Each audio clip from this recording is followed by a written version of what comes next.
আপনার কাছে যদি সেন্ট্রাল ব্যাংক অফ ইন্ডিয়ার পাসবুক অ্যাকাউন্ট বই থাকে এবং আপনার কাছে এসএমএস আসে যে আপনাকে কেওয়াইসি আপডেট করতে হবে এবং এই কেওয়াইসি আপডেট না করার জন্য কিন্তু আপনি যে ফোনপে, গুগল পে ইত্যাদি ইউপিআইয়ের মাধ্যমে আপনি ট্রানজ্যাকশন করতে পারছেন না।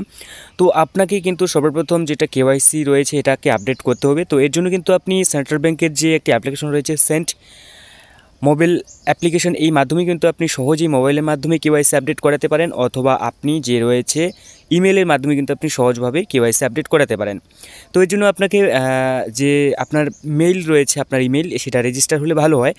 তো এখানে আপনার জানিয়ে দেবো একটা জিনিস, সেটা হচ্ছে যে এক একটি ব্রাঞ্চ অফিসের যে মেইল রয়েছে সেটা কিন্তু এক একটি আলাদা আলাদা থাকে, ঠিক আছে। এক্ষেত্রে আপনাকে কাস্টমার কেয়ারে ফোন করে নিতে হবে এবং জেনে নিতে হবে আপনার ব্রাঞ্চ অফিসের মেল, ঠিক আছে।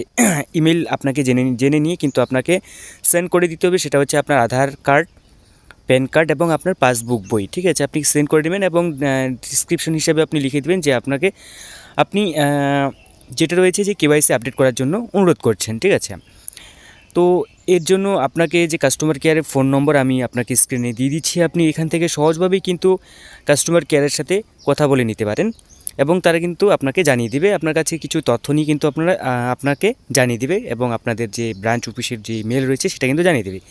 তো এর থেকে ভালো হয় আপনি সেন্ট মোবাইল যে অ্যাপ্লিকেশন রয়েছে এর মাধ্যমে কিন্তু আপনি সহজভাবেই কেওয়াইসি আপডেট করাতে পারেন, ঠিক আছে। মেলের মাধ্যমে নাও হতে পারে, তবে কিন্তু সেন্ট মোবাইল যে অ্যাপ্লিকেশন রয়েছে এর মাধ্যমে কিন্তু 100% আপনার কেওয়াইসি আপডেট হয়ে যাবে। সেই ভিডিওটি আমি অবশ্যই দিয়ে দিব এবং আপনারা কিন্তু এই চ্যানেলের মধ্যেও পেয়ে যাবেন সেই ভিডিওটি, ঠিক আছে। তো দেখা হচ্ছে পরবর্তী নতুন একটা ভিডিওতে। ভালো থাকবেন, সুস্থ থাকবেন, বাই বাই।